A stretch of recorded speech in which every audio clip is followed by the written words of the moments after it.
jadi motivasi saya buat terus belajar gitu. Nah, saya harus ada satu pegangan gitu. Nah, karena kan kalau kebutuhan ya, maksudnya kayak kita mikir makan nasi, kayak tiap hari kita makan nasi. Gitu, karena kita butuh gitu. Sama halnya juga saya tuh berusaha menempatkan bahwa ngaji itu tuh kebutuhan saya gitu.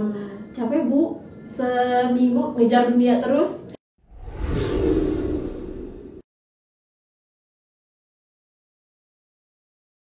Assalamualaikum warahmatullahi wabarakatuh. Halo teman-teman semuanya, Growbaders dan Growbaladies. Alhamdulillah hari ini kita menjalankan podcast di mana ini pertama kalinya kita ya. Dan alhamdulillahnya juga nih kita bersama Kakak Dede. Assalamualaikum warahmatullahi wabarakatuh, Kak Dede. Waalaikumsalam warahmatullahi wabarakatuh. Teman-teman pastinya tahu dong, yang sering ke Groba Youth Crow pasti sering banget ketemu sama Kakak Dede. Saya siapa? Sering ketemu ya? Sering ketemu. Okay. Karena kamu salah satu yang ibaratnya sering berada di kajian Groba Youth Crow ya. Groba Youth Crow. Ya, alhamdulillah. Udah berapa tahun ini ya? Nah, kan Kak Dede udah lama nih ya di komunitas Groba ini ya kan, Groba Youth Crow. Nah, berapa lama sih Kak? Udah berapa lama di komunitas, bergabung di komunitas Groba Youth Crow? Aku tuh tergabung itu mulai dari 2018 sih. 2018 berarti udah mau 5 tahun dong ya Kak? Tahun depan 2023 nih. Iya, boleh ya. Masya Allah, bertahan. Keren, lanjutkan ya Kak. Oke. Ya alhamdulillah sih ketemu sama Groba Youth Crow, terus bisa aktif di situ, terus kayak punya kegiatan aja sih, kegiatan yang positif lah, yang membuat maksudnya memang itu kebutuhan pribadi juga gitu. Harus ada satu tempat yang aku tuh butuh buat ngaji, buat kumpul sama guru-guru, sama teman-teman yang lain juga gitu. Nah, apa sih yang membuat kamu tuh mau bergabung di komunitas Groba Youth Crow ini? Apa ya?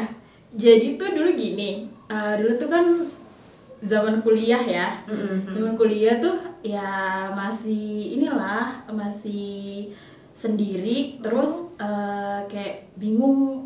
Aku tuh bukan tipe yang punya temen tuh banyak, bukan tipe itu. Nah jadi kita ada kesamaan sepertinya. Oke, terus bukan tipe yang punya teman banyak. Ya saya tuh udah kegiatannya cuma di rumah, kampus kerja, rumah kampus kerja gitu. Nah, waktu itu kan gelombang hijrah itu tuh kayak lagi ini banget kan, gencar-gencarnya banget. Nah, waktu itu kan memang seneng belajar. Nah, terus dulu itu sempat di kampus tuh kalau kajian bingung nih, di Depok nggak ada gitu. Emang jarang banget. Waktu itu jarang kan? Jarang banget. Nah, waktu itu jarang tuh aku di kampus tuh kalau kajian tuh ke BSD, ke daerah-daerah Tangerang Selatan deh. Jauh ya, emang tinggalnya di mana Kak Dede? Aku di Depok. Depok tuh luas ya, Depok tuh di Pancoran Mas, tahu Pancoran Mas? Tahu Pancoran Mas. Oke. Nah, aku di Pancoran Mas. Ya, kalau misalnya ke BSD dan Tangerang itu lumayan banget. Iya, lumayan. Nah, karena waktu itu di Depok itu tuh belum ada satu gerakan di mana sih tempat ngaji gitu, yang bisa buat kajian, karena kan waktu itu belum terlalu masif kayak sekarang ini ya, maksudnya tempat-tempat kajian gitu. Terus saya ke BSD, sering tuh sama temen, jadi kita janjian di mana ketemuan gitu. Terus alhamdulillah nih qadarullah ya, tuh aku punya guru SMP namanya Ustadz Buya Fati. Nah, Ustadz Buya Fati ini yang mengenalkan Groba ini, bahwa ternyata di Depok ada loh satu komunitas dakwah yang ngajak teman-teman yang baru hijrah itu tuh buat belajar bareng lah istilahnya gitu. Itu sih awalnya dari grup SMP. Tapi kan waktu itu Groba kalau nggak salah tuh masih pagi ya. Masih kajiannya Sabtu pagi, tapi kan itu bentrok sama kerja. Iya benar, tapi sekarang udah alhamdulillah. Dulu kan nggak pagi, malam juga ada, Sabtu malam Minggu. Nah, Sabtu malam Minggu tuh kayak udah pas banget tuh ya. Mereka cari waktunya buat apa sih? Buat biar teman-teman yang nongkrong yang nggak jelas tuh bisa diarahin ke masjid kan. Nah, itu sempat lumayan aktif. Waktu itu cuma jadi jamaah aja sih. Kan ketemu kamu akhirnya. Benar sekali. Aku pertama kali kenal kamu juga ya di situ. Iya, alhamdulillah ya, kita ketemu di masjid. Kita di masjid yang baik, Masya Allah. Alhamdulillah. Nah, Nah, Kak Dede kan di sini udah hampir 5 tahun nih ya di Groba Youth Crew kan. Nah, gimana sih menurut Kak Dede tentang komunitas Groba Youth Crew ini? Guroba sih alhamdulillah ya. Aku tuh beberapa kali maksudnya nemu tempat-tempat ngaji gitu. Tempat ngaji tuh banyak kan ya sekarang, kita mau kenal atau enggak kita bisa datang aja bisa. Tapi tuh aku nggak pernah nemuin yang so welcome Guroba gitu. Guroba tuh welcome banget mau dimana. Apalagi kayak Ustadz Buya Fatih tuh aku nggak pernah nemuin guru yang mau negor jamaah, mau senyum sama jamaah tuh nggak ada, kecuali kayak beberapa kali lah, maksudnya ya cuma Buya Fatih aja aku nemuin itu yang nggak ada di komunitas-komunitas lain. Buya Fatih itu kan guru SMP-nya Kakak Dede ya? Kalau nggak salah ya. Masya Allah. Iya, aku tuh kenal beliau dari SMP. Alhamdulillah emang beliau tuh salah satu sosok yang apa ya, yang lumayan saya tuh menganggapnya kayak ayah ya. Jadi saya dulu SMP itu saya itu kan dari keluarga yang broken ya, jadi nggak punya sosok ayah. Nah SMP itu saya nemuin maksudnya satu sekolah itu ada Buya Fatih yang ngajar tuh. Buya Fatih tuh sama anak-anak tuh ngebangun kedekatannya tuh ya ini banget lah, maksudnya berkesan banget. Dan beliau tuh salah satu guru yang nggak pernah ngebedain muridnya gitu. Betul banget. Buya Fatih itu sosok yang benar-benar seorang ayah banget ya. Benar-benar pokoknya dapet lah, tegasnya dapet, terus kasih saya dapet, humornya dapet, benar ya. Benar banget Kak Dede. Ya kayak semua orang yang di Groba tuh kayak pernah ngerasain lah maksudnya gimana sikapnya beliau gitu. Menurut aku sih gitu. Masya Allah, benar-benar berpengaruh besar banget emang. Alhamdulillah aku tuh salah satu kalau dibilang orang yang berada di lingkungan yang broken, tapi alhamdulillah tuh ketemu lingkungannya yang baik. Nah itu salah satunya bersyukur itu di SMP itulah aku bisa maksudnya dapat lingkungan yang baik gitu, belajar agama segala macam. Kan banyak juga ya anak-anak yang broken, terus dia nggak tahu kemana dia harus ini gitu, akhirnya dia lari ke arah-arah yang negatif. Ya, gitu. Alhamdulillah Kak Dede itu malah mencari kajian-kajian ilmu ya, dan alhamdulillah stay di Groba Youth Crew. Alhamdulillah, berarti hatinya sudah di Groba Youth Crew. Insya Allah. Ya Masya Allah. Nah, pastinya juga nih teman-teman juga ada yang mau tahu nih. Kan dipanggilnya Dede ya? Iya. Nah, sebenarnya namanya itu kita ke pribadinya Kak Dede ya sekarang ya. Oke. Soalnya gini, namanya Dede tapi di KTP-nya kenapa Mulyana? Oh iya. Nah, itu tuh perlu dipertanyakan si Dedenya tuh tahu ya? Iya. KTP saya. Tahu dong. Apa saya pernah ini? Kita sudah dekat Oke, iya jadi gini. Kenapa dari Mulyana ke Dede? Jadi tuh aku tuh kembar. Namanya tuh Mulyana sama Mulyadi. Kembarnya tuh bukan kembar identik. Kembarnya cewek cowok.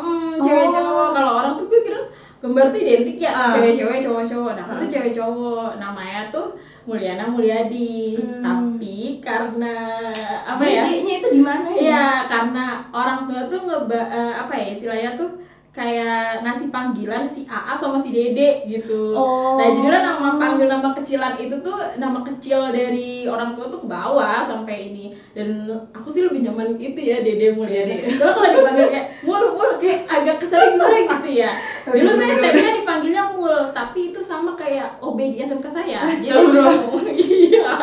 Oke, namanya Mulyana cantik kok. Iya, harapannya sih ibu saya tuh waktu itu kenapa Mulyana Mulyadi karena mulia. Masya Allah, benar. Tetap setiap langkahnya Kak Dede di Groba itu kemuliaannya pasti. Amin ya Allah. Jadi gimana ya? Nah, Kak Dede, aku juga mau tahu dong kesibukannya Kak Dede selain di Groba Youth Crew itu apa sih? Sekarang ini sih ya masih terus belajar, terus aktivitasnya sehari-hari yang ngajar. Cuma alhamdulillah karena lagi anak-anak lagi libur jadi ya libur. Ngajar nih? Masya Allah, ternyata Kak Dede ngajar. Kok bisa? Emang sebelumnya udah ada cita-cita untuk menjadi guru? Seorang guru? Kalau dibilang cita-cita jadi guru sih mungkin dulu kepikiran aja ya gitu ya. Aku sih tipenya maksudnya emang senang aja belajar, cuma sempat kepikiran dulu seru kali ya jadi guru gitu. Kayaknya enak deh pulangnya tuh bisa siang gitu, bisa waktunya fleksibel.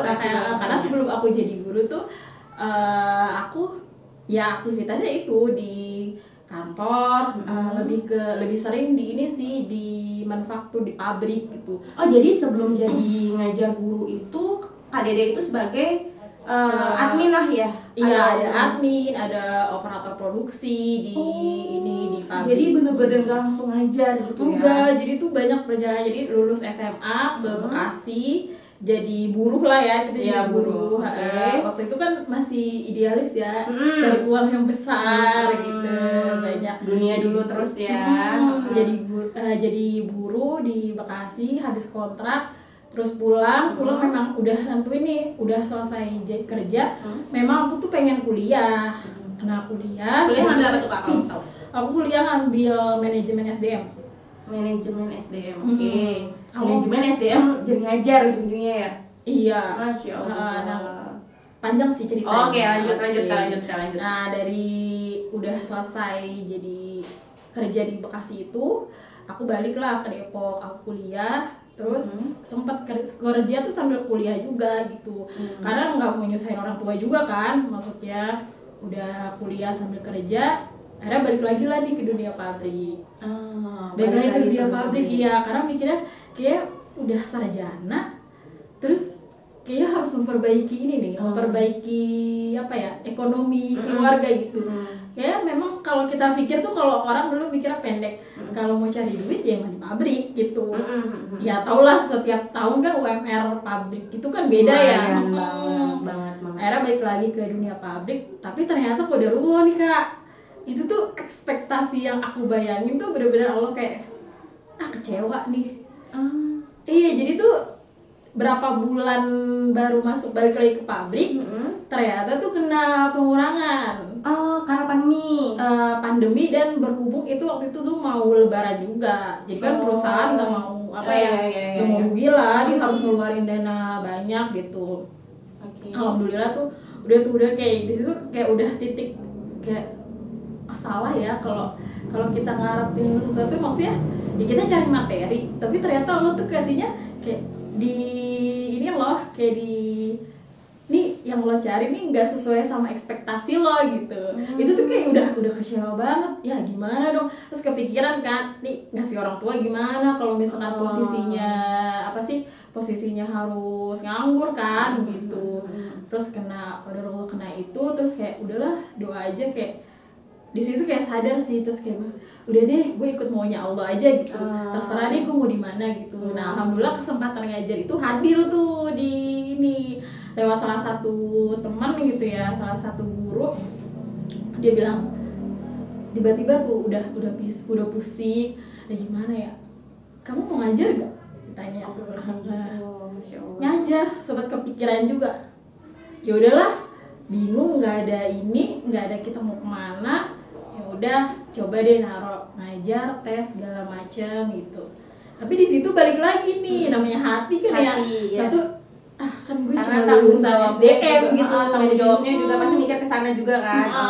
Nah tanggung jawab kayak terus bisa nggak ya, kayak bisa nggak sih ngajar, masa iya ngajar gitu. Terus udah di situ juga kayak di perjalanan ikutin, maksudnya Allah kasih suruh kayak ini ada misalnya satu amanah gitu nih, ya udahlah dikasih kesempatan coba ke situ. Tapi kemudian kayak ada ragu juga, cuma ragunya tuh tapi tetap mencoba gitu.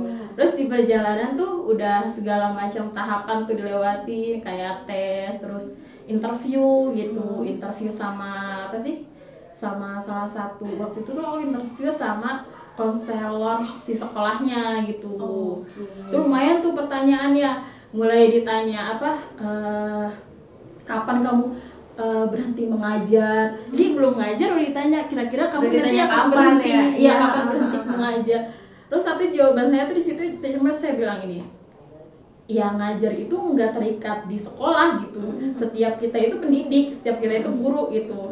Mau bentuknya di sekolah atau bukan, ya setiap kita tuh guru, pengajar, pendidik gitu. Terus saya bilang kayak gitu. Terus kalaupun saya harus berhenti ya dengan banyak alasan lah gitu. Saya cuma bilang waktu itu cuma 3, kalau suami saya nggak mengizinkan, atau saya harus merawat ibu saya, atau karena ya memang kondisi kesehatan yang tidak memungkinkan gitu. Tapi kan saya balikin lagi, makna mengajar itu bukan ya ada di ruangan, di sekolah, ya dimanapun kita belajar lah. Kita aja sebagai individu juga harus belajar. Gitu. Benar banget. Itu sih. Dan kesempatan itu datang, itu lucu deh. Jadi itu siangnya saya mau aksi. Ada waktu itu kan sama Guroba juga tuh aksi yang komunitas Depok bela Palestina. Yang di Jakarta bukan? Yang di Depok Juanda. Oh, yang di Margonda. Yeah. Gitu. Nah itu tuh ada di situ sebelum saya aksi itu saya interview sama si direkturnya. Masya Allah. Interview sama direkturnya tuh saya udah di jalan gini, udahlah saya nggak keterima juga nggak apa-apa, saya nggak ngarep, udah ini aja, udah pasrah aja, mau diterima ya oke, nggak diterima juga ya oke gitu. Ya belum udah diterima. Nah, itu sih jadi awal yang kayak oke, saya lewatin tantangan ini. Kan saya udah pernah bilang saya ikut maunya Allah deh gitu. Mungkin Allah tuh kasih saya satu, ini bentuk Allah ngedidik saya gitu dari profesi mengajar ini gitu. Masya Allah. Masya Allah banget ya. Iya. Ternyata dari berarti emang dari awal tuh nggak ada keinginan untuk yang kepikiran yang namanya mau mengajar gitu, nggak ada ya. Kalau bener-bener ngajar tuh nggak coba selintas aja karena melihat kayaknya profesi guru enak ya. Kalau dulu kan kita gitu ya. Iya. Kalau sekolah SD terus pulang gurunya kita pulang. Bener gak sih kayak gitu nggak? Dulu sih mikirnya seperti itu ya kan. Enak nih guru. Terus kita libur ikut libur. Iya. Ya kan? Terus kayak waktu fleksibel. Pulang. Tapi ternyata gimana? Ternyata Masya Allah ya. Iya, Masya Allah ya. Profesi yang nggak bisa profesi yang nggak bisa kita anggap kayak gampang deh, kayaknya cuma ngajar anak SD, cuma ngajar ini. Tapi ternyata ya. Oh ya, ini ngajarnya SD, SMP, SMA nih? Alhamdulillah aku tuh diamanahin di ngajar SD. SD kecil sih. SD kecil. Dan aku tuh sebenarnya bukan tipe yang dibilang suka sama anak kecil. Enggak gimana ya. Jadi tuh anak kecil biasanya kalau sama saya tuh nangis ya. Iya. Kalau sama saya nangis. Saya juga nggak tahu kenapa. Mungkin bawaan kali ya. Bawaan ya. Anak sepupu saya. Terus itu udah nggak ada yang cocok nih kalau misalkan dipegang sama tangan Anda. Iya, saya tuh suka. Saya juga bingung kenapa nangis gitu. Mungkin tapi sekarang gemes kali ya. Tapi sekarang untuk menjalankan yang namanya mengajar tuh gimana tuh? Nah, rasanya. Alhamdulillahnya ya kayak kan saya udah bilang ikut maunya Allah. Terus mungkin ini cara Allah ngedidik gitu ya. Saya juga mikir ya, saya kayak gak yakin gitu sama diri saya, anak-anak di rumah saya aja nangis sama saya kalau saya gitu kayak gitu. Masa iya saya pegang ngajar anak kecil gitu. Tapi ya Allah itu bener-bener ya, saya banyak belajar tuh dari anak-anak. Saya belajar sabar, saya tuh orangnya suka tergesa-gesa, suka gak sabaran, tapi saya belajar sabar, belajar ini tuh dari anak-anak gitu. Karena anak-anak apa ya, mereka tuh feel tulusnya tuh berasa ke kita gitu. Ya maksudnya yang saya pikir di awal tuh saya kayak nggak ini deh, saya kaku berarti kayak masih gitu. Kayak nggak nyangka nih akhirnya bisa ngajar gitu kan. Setahun pertama itu lumayan jadi saya tuh bener-bener kayak maksudnya meyakini diri saya harus kasih, maksudnya walaupun saya bukan guru yang baik gitu ya, mungkin saya jauh lah dari guru-guru yang lain gitu, maksudnya dari senior gitu. Tapi sebenarnya sih amanah Allah buat saya, bikin saya jadi seorang guru pengajar tuh, maksudnya saya yakin sih ada maksudnya buat ngedidik saya juga gitu. Justru kan dari profesi guru ini kita benar-benar terus belajar gitu loh. Betul banget. Digugu dan ditiru. Bener banget. Nah, kan kalau misalkan guru SD itu kan kita harus tahu nih feel-nya anak-anak nih ya kan, mood-moodnya, apalagi mood anak SD ya. Itu kan ada yang kayak, aku dari pagi tuh udah kayak datang, misalkan anak nih dari pagi tuh kalau misalnya dari rumah udah bad mood gitu kan, udah ngeliat dong, pasti ketahui dong anaknya tuh kayak gimana. Terus pasti ada juga yang anak tuh yang happy. Nah pasti ada kepribadian yang berbeda nih di anak-anak SD tersebut. Nah Kak Dede sendiri tuh gimana ngadepinnya? Ya jadi sih satu tuh dari senior saya tuh saya selalu diingetin gitu, ketika kamu mau ngajar gitu lepasin tuh semua masalah-masalah kamu gitu. Karena biasanya si anak itu akan berpengaruh kalau misalkan gurunya tuh dari rumah tuh udah bad mood gitu. Nanti biasanya manajemen kelasnya tuh udah seharian itu tuh biasanya bermasalah gitu. Nah alhamdulillah sih dulu pas pertama ngajar itu dipartnerin sama orang yang emang harus imbang ya. Jadi kalau sayanya kaku harus ada orang partner yang harus ceriwis gitu lucu. Nah alhamdulillah tuh waktu itu dapat partner yang bisalah menyimbangi, kita saling mengimbangi, saling melengkapi. Alhamdulillah bisa saling melengkapi ya. Nah kan kadang si anak ini juga kadang kita nggak tahu nih, dia juga suka gitu. Kalau anak-anak tuh kalau misalkan dari rumahnya udah bete, itu pasti dia akan berpengaruh ke sehariannya dia gitu. Tinggal gimana kita ambil hatinya mereka aja sih. Kadang-kadang kan maksudnya dengan perhatian kecil gitu. Biasanya tuh saya tuh kalau ngelihat anak-anak dia lagi bete atau dia ada masalah, biasanya tuh kan kelihatan banget ya kalau anak tuh dia diem atau dia kenapa gitu. Nah itu biasanya nih pasti saya udah ini biasanya nggak langsung ngedeketin dia sih. Diamatin dulu dari jauh nih ya. Nanti kalau udah ada momen yang pas baru kita deketin, kamu kenapa ini segala macem gitu. Tapi sebenarnya sih emang lebih banyak saya belajar dari mereka sih. Iya benar. Mereka tuh jadi kayak memenuhi hidup saya jadi penuh warna. Tapi bukan warna yang pelangi itu ya, bukan yang pelangi itu ya. Dibedakan ya. Beda. Alhamdulillah sih. Pokoknya bener-bener sih anak-anak itu yang setahun itu saya pikir kayaknya saya gak bisa deh. Tapi karena saya mau gitu. Terus kadang-kadang tuh ada momen dimana tuh yang kita kayak udah mau nyerah, tapi mereka tuh kayak ngasih semangat gitu loh. Mereka tuh ada aja perhatian-perhatian kecil. Dulu tuh ada satu anak tuh kalau pas dulu ngajar gitu, ada satu anak ini yang bikin saya tuh kayak gak tau sampai sekarang tuh saya sama anak ini tuh beda aja gitu feel ya. Jadi pas baru ngajar itu saya kan nggak langsung ngajar kan, saya observasi kelas selama sebulan kalau nggak salah. Ada satu anak dia tuh nyamperin saya, padahal kita belum kenalan, terus dia tuh langsung meluk gitu loh. Nah itu tuh saya pikir kayaknya anak ini percaya deh sama saya. Sweet banget ya. Dia terus kayak hati saya kayak tersentuh gitu.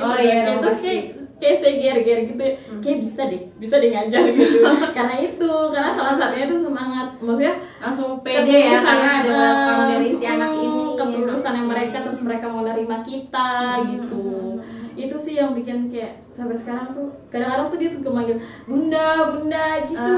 Padahal kita di kelas tuh manggilnya ibu sama bapak gitu kan. Memang kalau di sekolah tuh alhamdulillah partnernya itu laki-laki dan perempuan karena untuk menggantikan sosok ayah dan bunda gitu. Cuma kayaknya jadi mood buster aja sih, jadi semangat buat kita. Itu sih ya gitulah Kak. Berarti kesehariannya Kak Dede itu bisa dibilang itu sibuk banget ya. Pertama sebagai guru mengajar kan nggak ini ya, maksudnya nggak sulit, nggak terbilang mudah lah, nggak pasti waktunya pasti capek. Kesehariannya di mengajar, tapi pulang disempatkan untuk bersama bundanya yang tadi Kak Dede bilang kan, orang tua. Nah terus balik lagi ke Grow by Youth Crow. Nah Kak Dede dengan kesibukannya Kak Dede ini terasa keganggu nggak sih waktunya sama kegiatan-kegiatan yang di Grow by Youth Crow gitu? Nah ini nih yang balik lagi ya, karena profesi saya, kalau tuh lagi amanahin profesi seorang guru buat saya gitu, itu yang menjadi motivasi saya buat terus belajar gitu. Nah saya harus ada satu pegangan gitu. Nah karena kan kalau kebutuhan ya, maksudnya kayak kita mikir makan nasi, kayak tiap hari kita makan nasi. Gitu, karena kita butuh gitu. Sama halnya juga saya tuh berusaha menempatkan bahwa ngaji itu tuh kebutuhan saya gitu. Capek Bu, seminggu ngejar dunia terus. Ketemu sama yang ngaji ini ya kodarullah kan, dulu guru gue sampai seminggu sekali. Terus karena ada pandemi kan segala macam udah jadi 2 minggu sekali gitu. Nah, terus setiap hari udah capek ngejar dunia, walaupun maksudnya ya kalau kita posisiin pekerjaan kita sebagai ibadah sih tetap ada nilai ininya ya, nilai pahalanya gitu.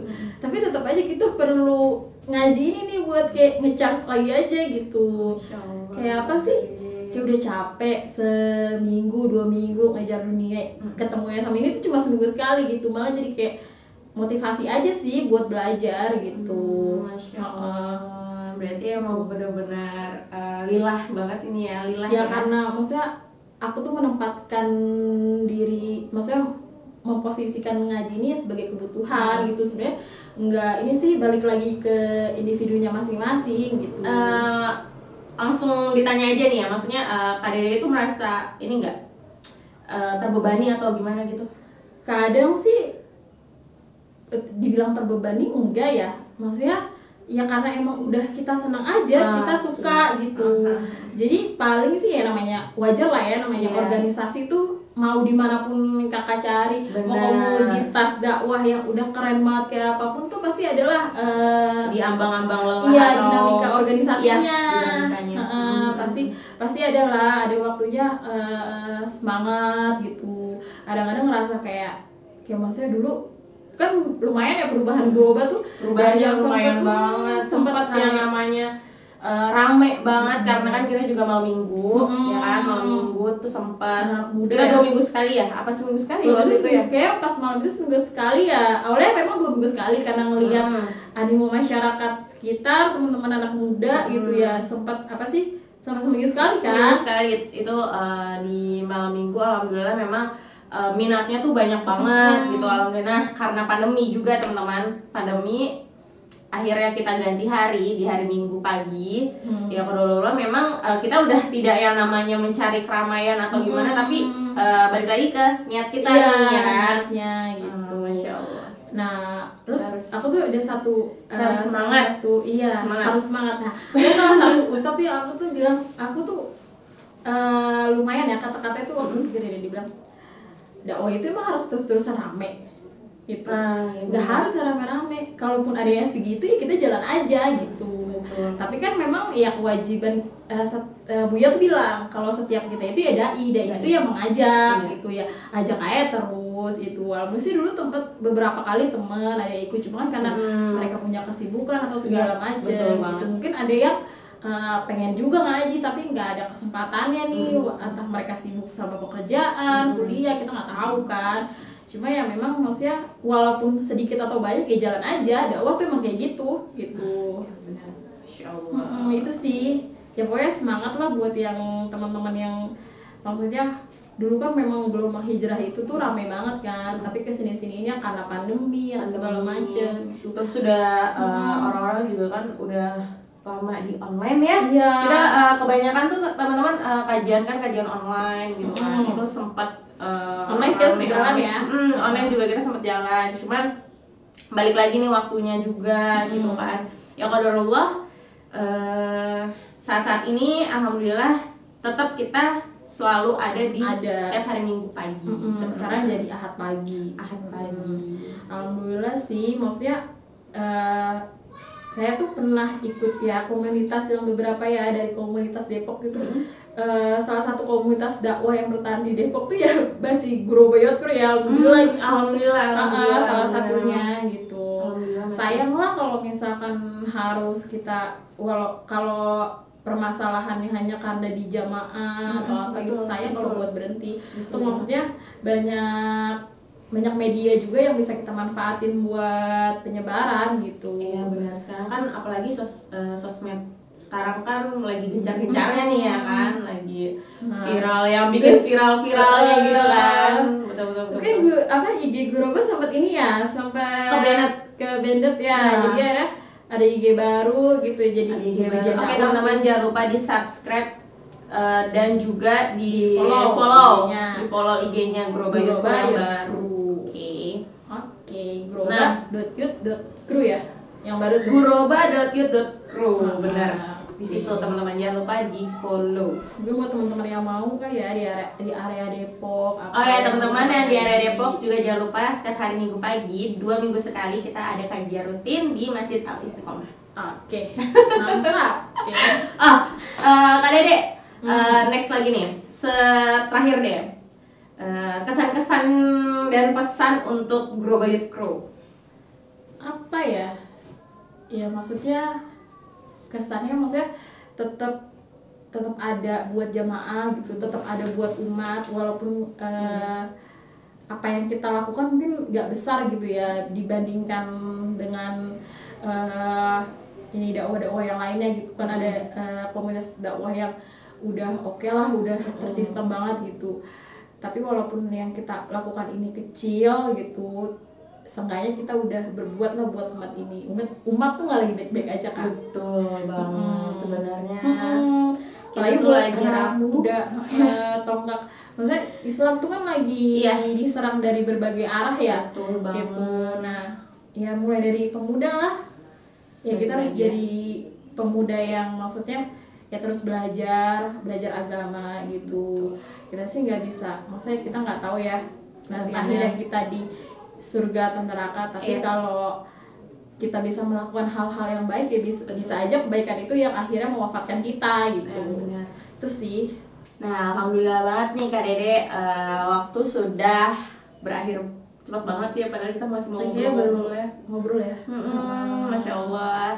Dan buat teman-teman Grow Brothers dan Grow Ladies, terima kasih banyak udah mau mendengarkan podcast dari kita. Dan terutama terima kasih buat Kak Dede yang sudah sharing. Masya Allah. Nanti kita bergantian ya, kita harus sharing kebaikan sebanyak-banyaknya. Insya Allah. Sip. Bismillah ya Kak Dede ya. Oke teman-teman, niatkan karena Allah. Apapun itu, jangan pernah menyerah, tetap semangat. Apalagi untuk di jalan dakwah. Ya. Insya Allah. Dan jangan lupa teman-teman subscribe dan follow IG-nya dan YouTube-nya Grow by Youth Crew. Ya, kalau misalkan di IG-nya itu growba.youth.crew. Kalau di YouTube-nya Grow by Youth Crew. Grow by Youth Crew. Oke, assalamualaikum warahmatullahi wabarakatuh teman-teman.